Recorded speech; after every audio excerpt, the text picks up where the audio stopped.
नमस्कार सभी को। सोशल मीडिया में एक थ्योरी सर्कुलेट हो रही है जिसके तहत ये दावा किया जा रहा है कि इंडिया के पास एक ऐसी गोल्डन अपॉर्चुनिटी आने का समय आ गया है कि जिसका अगर इंडिया ने सही तरीके से यूज़ किया तो इंडिया पीओके को अपने हिस्से में वापस ले सकता है। क्या है थ्योरी, इसके पीछे क्या आर्गुमेंट दिए जा रहे हैं, इन्हीं सबको लेके आज का मेरा वीडियो रहेगा।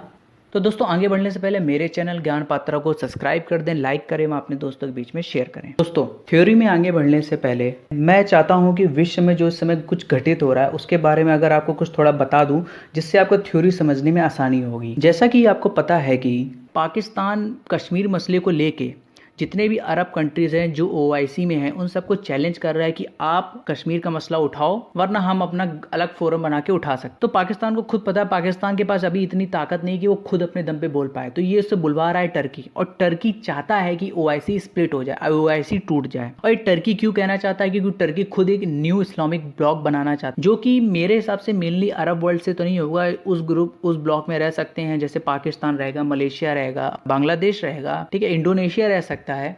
इस तरीके से जो नॉन अरब कंट्रीज है वो उसमें रह सकते। इसी के साथ साथ 2-3 दिन पहले बहुत बड़ा डेवलपमेंट मिडिल ईस्ट में हुआ था कि इजराइल और यूएई के बीच में फुल डिप्लोमेटिक रिलेशन स्टैब्लिश हो गए ऑफिशियली तौर पे। यूएई के जो हेड है उनने इसकी सूचना दी थी और अरब कंट्री में इसके मिले जुले मिक्स रिएक्शन है, और मैं कह सकता हूं कि अरब ने अब इजराइल को एक्सेप्ट कर लिया है। धीरे धीरे 2-3 साल में सऊदी अरब भी इजराइल के साथ फुल डिप्लोमेटिक रिलेशन बना लेगा। अब ये डिपेंड करेगा यूएस में इलेक्शन कौन जीतता है। इसी के साथ साथ अब देखा जाए मिडिल ईस्ट का सिनेरियो वो चेंज हो चुका है।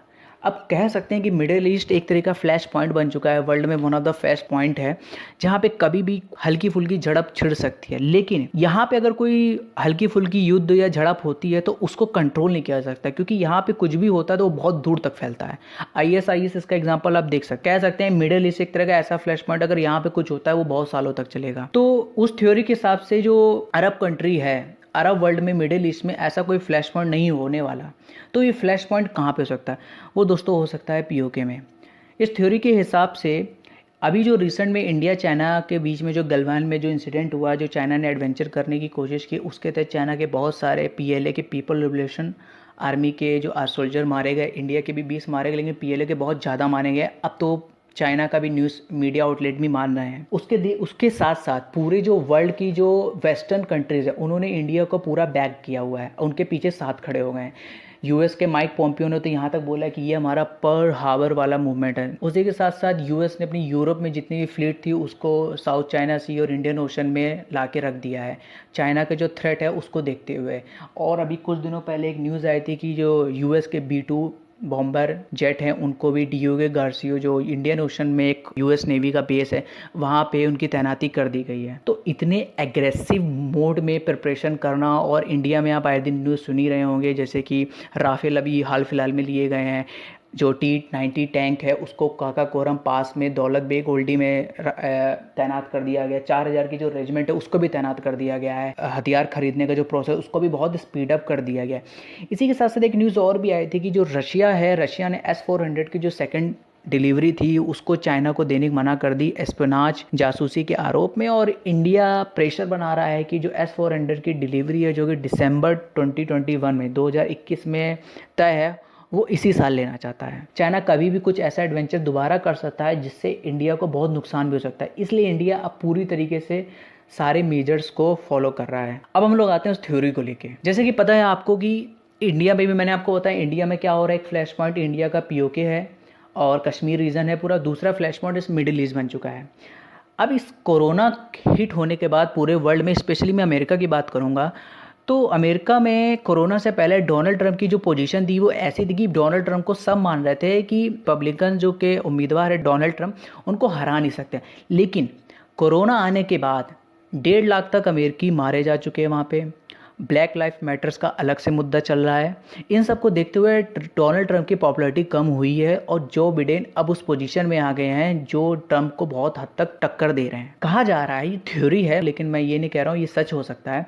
कहा जा रहा है अगर कहीं पे भी एक छोटा सा वॉर या फिर छोटे शॉर्ट टर्म कोई झड़प होती है उससे यूएस को फायदा होगा। और अभी के सिनेरियो को अगर देखा जाए तो जो पीओके कश्मीर रीजन है, ये जो पीओके यहाँ पे अगर कुछ होता है और यहाँ पे यूएस अगर चाइना को पटकनी दे देता है तो मैं बता रहा हूँ उसका जो इफेक्ट है वो यूएस इलेक्शन में बहुत ज़्यादा होगा।